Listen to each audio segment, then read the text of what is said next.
Capital Insider sponsored by the Oklahoma State Medical Association, physicians dedicated to providing and increasing access to health care for all Oklahomans. More on the vision and mission of OSMA at okmed.org.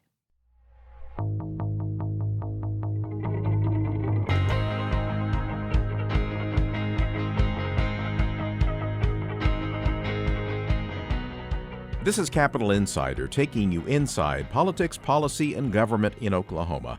I'm Dick Pryor with Quorum Call publisher Sean Ashley.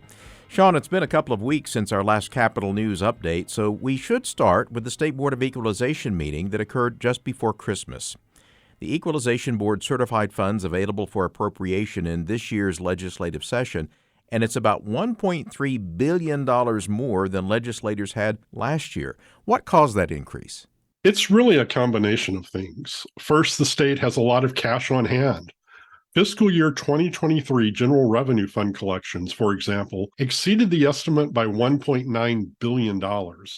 Some of that money went into the rainy day fund, but the fund hit its constitutional cap. So the remainder is cash that is available for appropriation.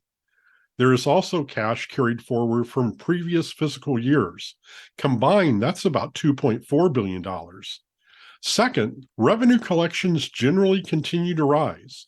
Governor Kevin Stitt noted recurring revenue for fiscal year 2025 will be around $11 billion, and that's a new high. So where is the extra money going to go? That's the question lawmakers are addressing right now in budget hearings that will be held through the remainder of January. They will hear state agencies' funding requests and decide how to divide up that money, which agencies get more and which get less. Governor Stitt said the increase, particularly in recurring revenue, is a reason he wants to see lawmakers approve an individual income tax rate cut. Yeah, Governor Stitt wants to call legislators back to the Capitol for a special session before the regular session begins on February 5th to pass a tax cut. Why would he do that? And is there any sentiment supporting a special session among legislative leaders? Stitt said, "I would like to get another tax cut done before we go back into regular session, so it's not all jumbled up with all the policy things." Now, House Speaker Charles McCall already has filed a series of bills for consideration in the regular session that propose income tax reductions, but Senate leaders still have yet to embrace the idea. Governor Stitt said he planned to call McCall and Senate President Pro Tem Greg Treat during the Christmas holidays to see if they would be willing to come back for that special session. I suspect the fact that the first week of January has passed and Stitt has not formally called lawmakers back is rather telling, however. Bill filing is well underway, and one of the latest ones filed is interesting. It would allow school districts to create phone-free schools. Tell us about that.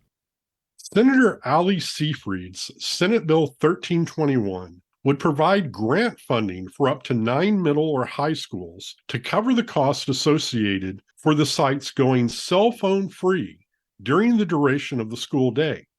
Seyfried said a Rutgers University study showed that removing cell phones from the classroom increased students' test scores by almost 7% and doubled that rate for low-achieving students.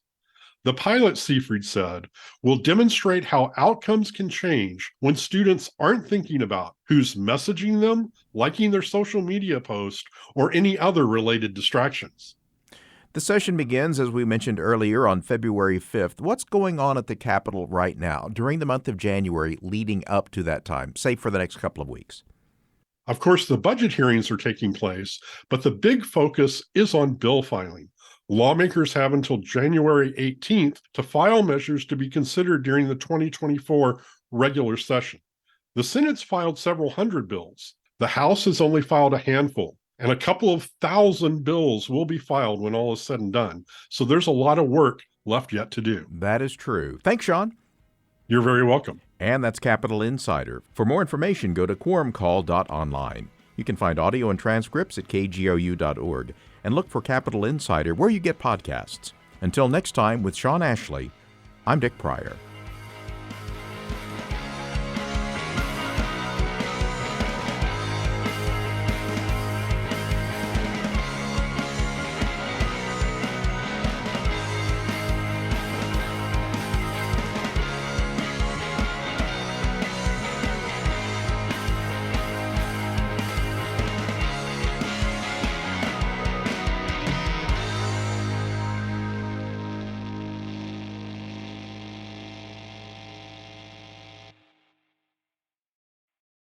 Capital Insider sponsored by United for Oklahoma, tribal nations building unity and economic strength to benefit all Oklahomans. More at unitedforoklahoma.com. Oklahoma thrives together.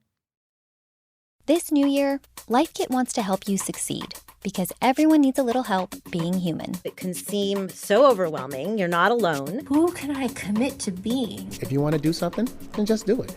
Just take that first step. Great advice every week. Listen to Life Kit from NPR.